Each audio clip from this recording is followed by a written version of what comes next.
नमस्कार दोस्तों, स्वागत है आप सभी का मेरे YouTube चैनल पे। दोस्तों, आज हम डिस्कस करेंगे इलेक्ट्रिकल के कुछ इम्पोर्टेंट MCQ के बारे में, जो कि हमारे किसी भी एग्ज़ाम के लिए, चाहे वो PGCIL का एग्ज़ाम हो, चाहे वो UPPCL का एग्ज़ाम हो, चाहे वो SSC JEE का एग्ज़ाम हो, चाहे वो JVNL का एग्ज़ाम हो, किसी भी इलेक्ट्रिसिटी बोर्ड के लिए ये सारे क्वेश्चन बहुत ही इंपॉर्टेंट होने वाले हैं।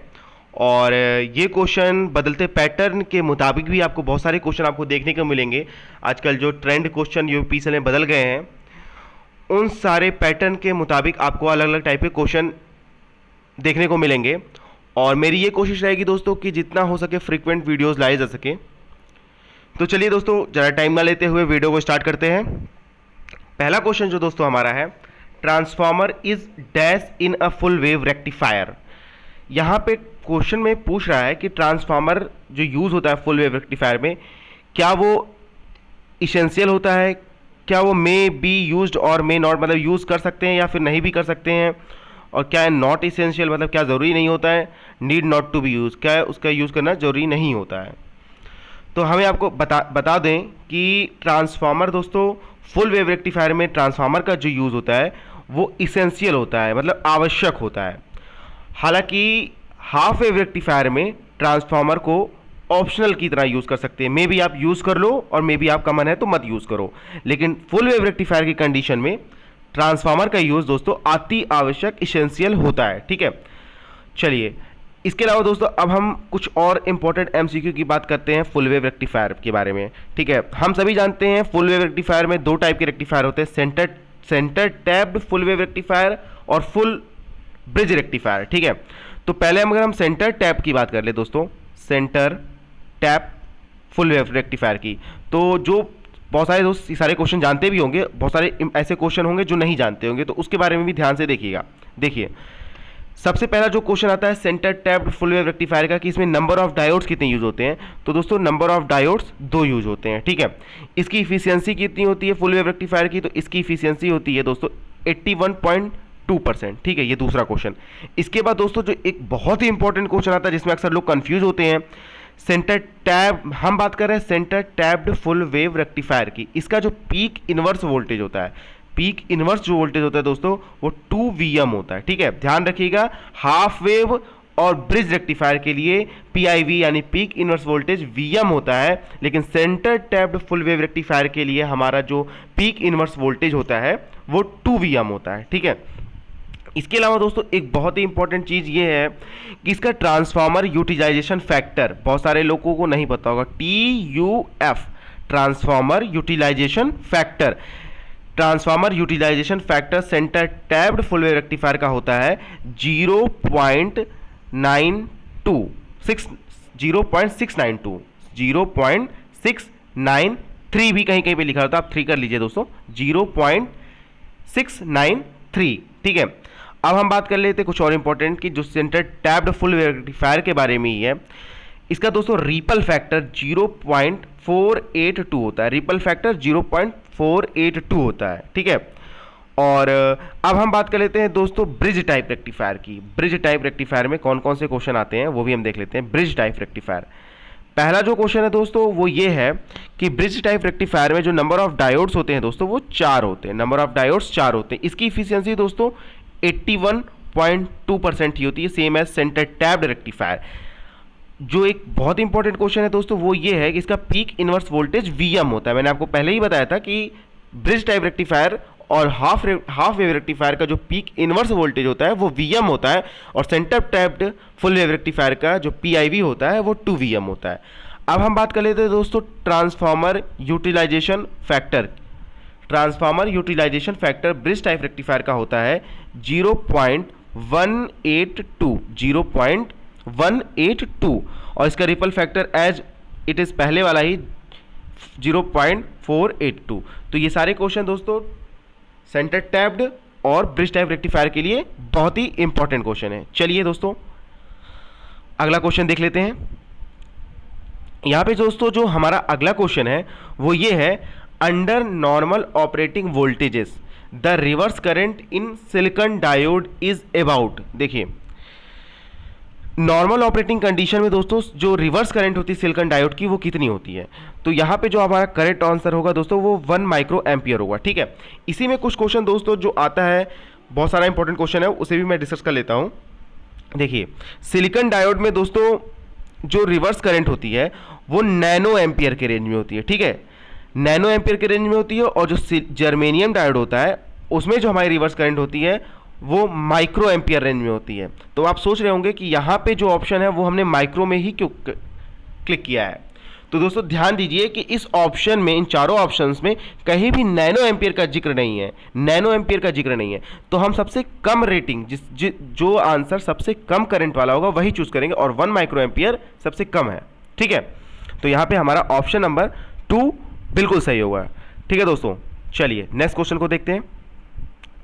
नेक्स्ट क्वेश्चन दोस्तों हमारा है, which oscillator uses a tapped coil in its tank circuit. ठीक है, यहां पे पूछा है दोस्तों क्वेश्चन कि कौन सा ऑक्सीलेटर अपने टैंक सर्किट में टैप्ड कॉइल का यूज करता है।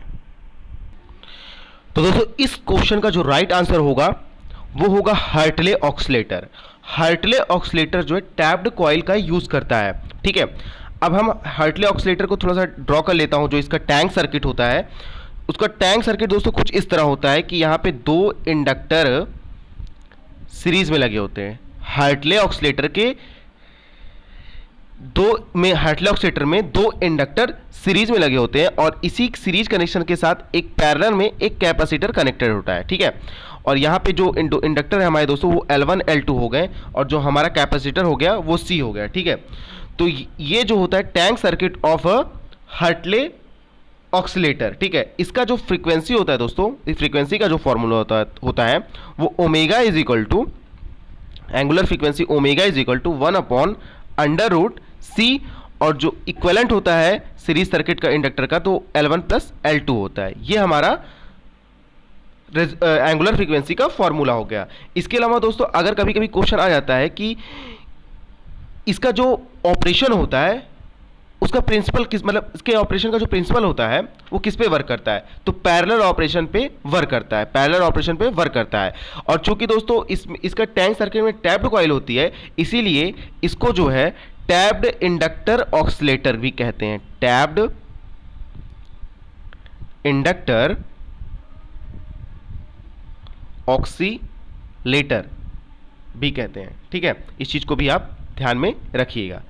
और इसका जो एडवांटेज है दोस्तों वो है कैपेसिटी ट्यूनिंग में इसका यूज किया जाता है, कैपेसिटी ट्यूनिंग, और इसका एप्लीकेशन दोस्तों लोकल ऑक्सीलेटर ऑफ रिसीवर में इसका यूज किया जाता है। ठीक है, चलिए नेक्स्ट क्वेश्चन को देखते हैं।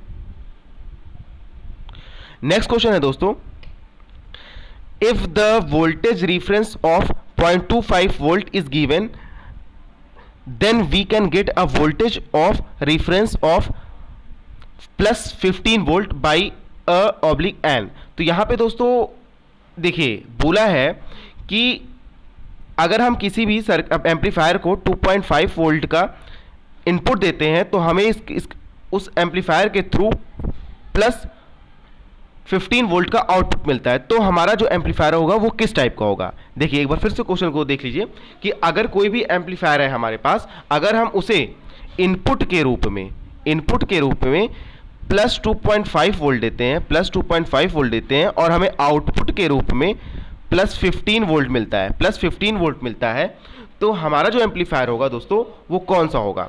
तो यहाँ पे एक बहुत क्वेश्चन दिखने में बहुत पेचीदा है, लेकिन एक सिंपल से ट्रिक यूज होगी दोस्तों कि यहाँ पे जो इनपुट है वो पॉजिटिव है और जो आउटपुट है वो भी पॉजिटिव है। इसका मतलब इसमें चेंज नहीं हुआ है। ठीक है, तो ऐसा एम्पलीफायर कौन सा होता है? ऐसा एम्पलीफायर दोस्तों नॉन इन्वर्टिंग एम्पलीफायर होता है, नॉन इन्वर्टिंग एम्पलीफायर होता है। अगर यहीं पे अगर ये आउटपुट हमारा माइनस होता तो इसका मतलब हमारा एम्पलीफायर दोस्तों इन्वर्टिंग एम्पलीफायर होता है। ठीक है, तो ये एक छोटी सी ट्रिक है, इसके माध्यम से आप आराम से क्वेश्चन को सॉल्व कर सकते हैं। चलिए नेक्स्ट क्वेश्चन को देखते हैं दोस्तों। नेक्स्ट क्वेश्चन है दोस्तों, which oscillator is characterized by a split capacitor in its tank circuit. ठीक है, इससे पहले दोस्तों जो क्वेश्चन था हमारा उसमें इंडक्टर की बात हुई थी और यहां पे स्प्लिट कैपेसिटर की बात हुई है। ठीक है, तो ऐसा जो ऑक्सीलेटर है दोस्तों स्प्लिट कैपेसिटर जिसमें होता है वो होता है दोस्तों कॉलपिट ऑक्सीलेटर। कौन सा ऑक्सीलेटर? कॉलपिट ऑक्सीलेटर। अब हम इसके टैंक सर्किट की बात कर लेते हैं।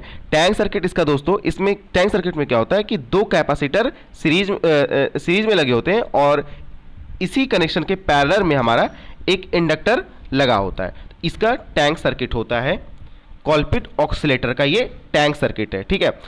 और जो इसका इक्विवेलेंट फ्रीक्वेंसी का फॉर्मूला होता है दोस्तों, F is equal to 1/2 pi under root LC, ठीक है। अब यहाँ पे C इक्विवेलेंट होगा। अब C इक्विवेलेंट यहाँ पे दोस्तों C1 into C2 upon C1 plus C2, क्योंकि यहाँ पे सीरीज कनेक्शन है और सीरीज कनेक्शन का जो फॉर्मूला होता है कैपेसिटर के केस में वो ये होता है 1/C equivalent is equal to 1/C1 plus 1/C2, ठीक है। तो यहाँ पे दोस्तों हमने एक क्लैप्ड के बारे में पढ़ लिया और कॉलपिट ऑक्सीलेटर के बारे में भी पढ़ लिया है, ठीक है। चलिए नेक्स्ट क्वेश्चन को देखते हैं दोस्तों। नेक्स्ट क्वेश्चन है दोस्तों, which of the following circuit is the most suitable for a 1 megahertz signal, ठीक है। यहां पे ये पूछा है कि कौन सा ऐसा सर्किट है जो बहुत अच्छा सुटेबल होगा 1 मेगाहर्ट्ज सिग्नल के लिए। तो यहाँ पे चार ऑप्शन है, Hartley oscillator, कॉलपिट oscillator, phase shift oscillator. तो यहाँ का जो राइट आंसर होगा दोस्तों वो होगा कॉलपिट ऑक्सीलेटर। कॉलपिट ऑक्सीलेटर दोस्तों 1 मेगाहर्ट्ज के लिए सबसे ज़्यादा उपयोगी होगा। चलिए एक बार हम देख लेते हैं कि कौन कौन से ऑक्सीलेटर किस किस फ्रीक्वेंसी रेंज पर वर्क करते हैं। यहाँ पे दोस्तों पहले हम एक थोड़ा सा कैटेगरी वाइज पढ़ते हैं। हम ऑक्सीलेटर की दो कैटेगरी होती है, एक ऑडियो फ्रीक्वेंसी ऑक्सीलेटर, एक होते हैं रेडियो फ्रीक्वेंसी ऑक्सीलेटर्स। तो पहले हम AF यानी ऑडियो फ्रीक्वेंसी ऑक्सीलेटर की फ्रीक्वेंसी रेंज थोड़ा सा जान लेते हैं। ऑडियो फ्रीक्वेंसी ऑक्सीलेटर में दोस्तों दो ऑक्सीलेटर आते हैं।